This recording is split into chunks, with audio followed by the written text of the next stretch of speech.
আর পরোক্ষ নয়, সরাসরি যুদ্ধের ঘোষণা দিয়ে রীতিমতো বিস্ময় ছড়িয়েছেন ইরানের সর্বোচ্চ নেতা আয়াতুল্লাহ আলী খামেনি। টানা কয়েকদিনের সংঘাত, ইসরায়েলি বিমান হামলা এবং ব্যাপক প্রাণহানির প্রেক্ষাপটে মঙ্গলবার গভীর রাতে সামাজিক যোগাযোগ মাধ্যম এক্সে দেয়া এক পোস্টে খামেনি লেখেন, মর্যাদাবান হায়দারের নামে যুদ্ধ শুরু হলো। এই বার্তা দেওয়ার সঙ্গে সঙ্গে অঞ্চল জুড়ে নতুন করে যুদ্ধাবস্থার শঙ্কা ছড়িয়ে পড়ে।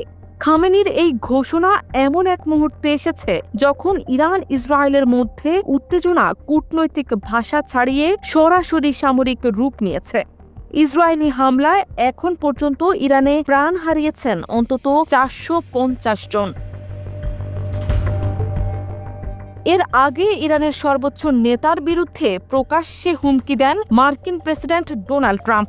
একাধিক পোস্টে ট্রাম্প দাবি করেন, আমরা জানি তথাকথিত সর্বোচ্চ নেতা কোথায় লুকিয়ে আছেন। তিনি খুবই সহজ লক্ষ্যবস্তু, তবে এখনই তাকে আমরা হত্যা করব না। পরবর্তী আরেকটি পোস্টেই ট্রাম্প লেখেন, ইরানের আকাশসীমা এখন আমাদের নিয়ন্ত্রণে।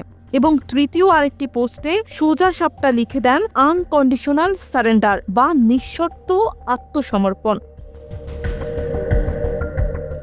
ট্রাম্পের এমন টনটনানি হুমকির জবাব দিতেই খামেনি মুখ খোলেন। তার যুদ্ধ ঘোষণামূলক পোস্টটি প্রকাশ করা হয় ইংরেজি ও আরবি দুই ভাষাতেই। সেখানে তিনি ইসলামী ইতিহাসের গুরুত্বপূর্ণ চরিত্র হায়দার অর্থাৎ ইমাম আলী রাদিয়াল্লাহু তাআলার নাম উল্লেখ করেন। ইসলামের চতুর্থ খলিফা ও শিয়া সম্প্রদায়ের প্রথম ইমাম হিসেবে পরিচিত এই ধর্মীয় ব্যক্তিত্বের নাম তুলে খামেনির যুদ্ধ ঘোষণাকে ধর্মীয় আবরণে একটি আধ্যাত্মিক শক্তি যোগান বলেই মনে করছেন বিশ্লেষকরা। আরও কঠোর বার্তা দিয়ে খামেনি লেখেন, আমাদের সন্ত্রাসী ইহুদিবাদী শাসন ব্যবস্থার বিরুদ্ধে কঠোর জবাব দিতে হবে। আমরা তাদের কোনো দয়া দেখাবো না। আন্তর্জাতিক সম্প্রদায়ের জন্য বিষয়টি এখন শুধু মধ্যপ্রাচ্যের সংকট নয়, এটি বৈশ্বিক নিরাপত্তার জন্য বড় হুমকি হয়ে উঠেছে।